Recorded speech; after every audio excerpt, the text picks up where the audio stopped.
जवानों में आपसे मुखातिब हूं, अल्लाह को बूढ़े की तौबा भी पसंद है। अल्लाह को हर एक शख्स की तौबा पसंद है, लेकिन ये बात जहन में रखो कि मेरे अल्लाह को जवान की तौबा बहुत ज्यादा पसंद है। मेरे और आपके आका मौला ने फरमाया आना हबीबुल्लाह, मैं अल्लाह का हबीब हूं। कितना बड़ा एजाज है जो मेरे हुजूर का है। लेकिन एक दूसरे मुकाम पे इरशाद फरमाया अशाबुत ताइबु हबीबुल्लाह, सुन लो जो जवान जवानी में तौबा करे वो भी अल्लाह का हबीब है। कितना बड़ा एजाज है। मैं ये देखता हूं कि हमारी मजालिस में, बिलखुसूस आज की इस मजलिस के अंदर मुझे जो लोग दिखाई दे रहे हैं वो नौजवान हैं।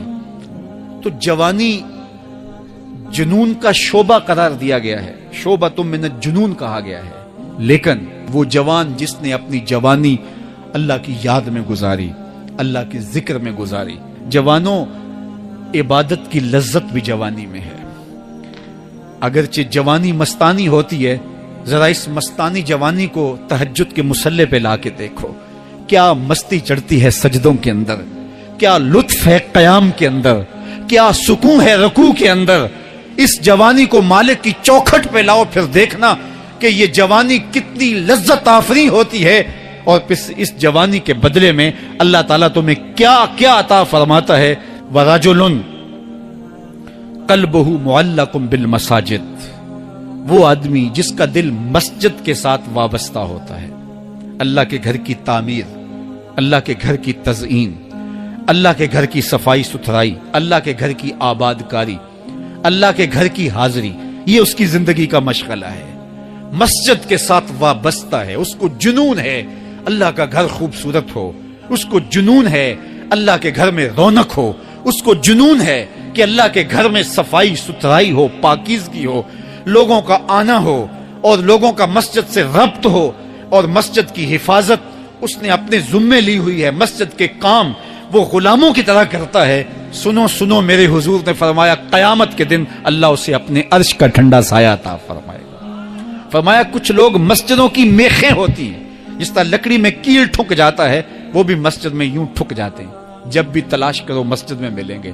फरमाया जब वो बीमार पड़ जाते हैं अल्लाह के फरिश्ते उनके घर में हाल पूछने जाते हैं। यारो, जवानी के अय्याम में मस्जिदों के साथ अपने आप को वाबस्ता करो, मस्जिदों की सफाई भी अपने मामूलात में शामिल करो।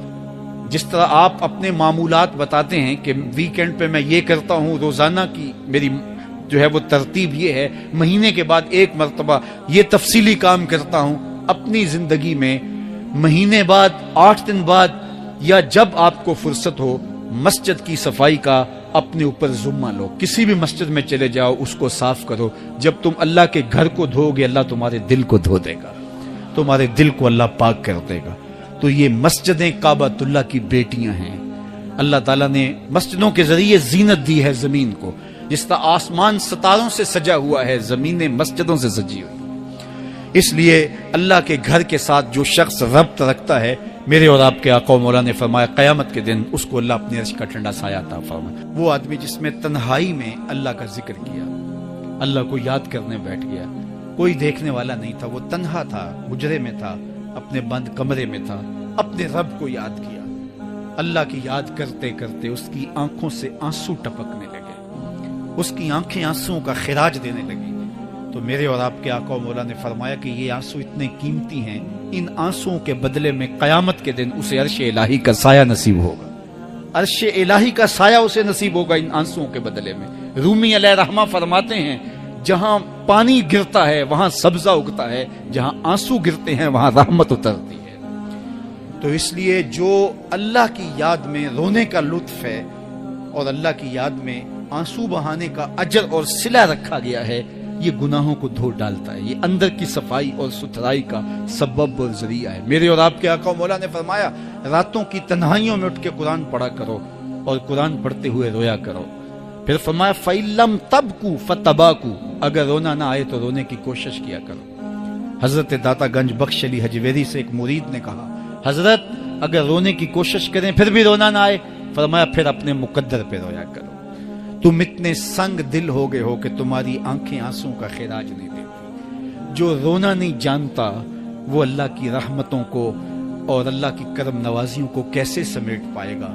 بچہ روتا ہے تو ماں دودھ دیتی ہے، جب بندہ اللہ کی حضور الہاؤ زاری کرتا ہے، عجز کرتا ہے، انکساری کرتا ہے، تو اللہ کی رحمتوں کو جوش آتا ہے اور اللہ تعالیٰ کی رحمتیں اس پہ برستی ہیں، اور اس کے نہ صرف گناہ معاف ہوتے ہیں بلکہ اللہ تعالیٰ اس کے گناہوں کو بدل کے نیکیوں میں تبدیل کر دیتا ہے۔ اللہ کی بارگاہ سے یہ توقع رکھتے ہیں کہ مالک کتنے ہجوم میں کوئی ایک تو ہوگا جو تیرا لاڈلا ہوگا، کوئی ایک تو ہوگا جو تیرا بہت قریبی ہوگا، کوئی ایک تو ہوگا جس پہ تیری رحمتیں برسیں گی، تو مالک اس کے صدقے سے ہماری خطائیں بھی معاف کر دے، ہمارے گناہ بھی معاف کر دے۔ کوئی ایک رونے والی آنکھ مل گئی تو باقیوں کا بھی کام بن جائے گا۔ اٹھ فریدا ستیا تے میلہ ویکھن جا، وت کوئی بخشیا مل جاوے تے توں ہی بخشیا جا۔ میرے مالک ہم سب کی خطائیں معاف کر دے، ہم سب سے درگزر فرما، اور ہم سب کے باطن کو ستھرائیاں دے دے، ہمارے اندر کو پاکیزگیاں دے دے۔ بہت وقت میں نے اور آپ نے صاحب گزار لیا، تیزی کے ساتھ زندگی بیت رہی ہے۔ میں اگر اپنے آپ کو دیکھوں تو میری زندگی کتنی بہاریں کاٹ چکی ہے۔ اگر آپ اپنے آپ کو دیکھیں، کوئی 60 سال، کوئی 20 سال، کوئی 25 سال، زندگی تیزی کے ساتھ گزر رہی ہے۔ بندہ جب سوچتا ہے کہ میں 40 سال کا ہو گیا ہوں تو آگے میری زندگی کے اگر 30 سال بھی ہیں تو 30 سال تو کافی ہیں، لیکن وہ پیچھے اگر پلٹ کے دیکھے تو 40 سال یوں گزر گئے جس طرح چٹکی بجائی جاتی ہے۔ جب چٹکی بجانے کے وقت میں 40 سال گزر گئے محسوس ہوتے ہیں، تو جو باقی 30 سال اگر ہوئے بھی، وہ تو گمان ہے میرا، وہ تو گمان ہے آپ کا، ہمیں تو ایک سانس کا بھی نہیں پتا۔ پوچھا گیا زندگی اور موت کے بارے میں کیا خیال ہے؟ کہا فجر پڑی ہے، پتہ نہیں ظہر پڑھ سکیں گے یا کہ نہیں۔ کہا اتنی لمبی امیدیں لگائے بیٹھے ہو، کہا ظہر پڑی ہے، پتہ نہیں عصر پڑھنے کا موقع نصیب ہوتا ہے کہ نہیں۔ کہا یہ بھی طول عمل ہے۔ ایک بولا عصر پڑی ہے، پتہ نہیں مغرب پڑھ سکیں گے یا کہ نہیں۔ کسی نے کہا ایک رکعت پڑی ہے، پتہ نہیں دوسری رکعت بھی پڑھنا نصیب ہوتی ہے یا نہیں۔ کہا یہ سب تمہارے منہوں کی باتیں ہیں، میں تو کہتا ہوں ایک طرف سلام پھیرا ہے، پتہ نہیں دوسری طرف سلام بھی پھیر سکیں گے یا کہ نہیں۔ کیا موت اتنی قریب نہیں ہے؟ ہم نے اپنی آنکھوں کے سامنے لوگوں کو جدا ہوتے یوں نہیں دیکھا ہے؟ ہم کہتے ہیں اس کی خبر سنا رہے ہو موت کی، یہ تو میں نے ابھی سبزی والی دکان پہ دیکھا تھا۔ لیکن جب موت آتی ہے تو ایک لمحے کا تقدم اور تاخر نہیں ہوتا۔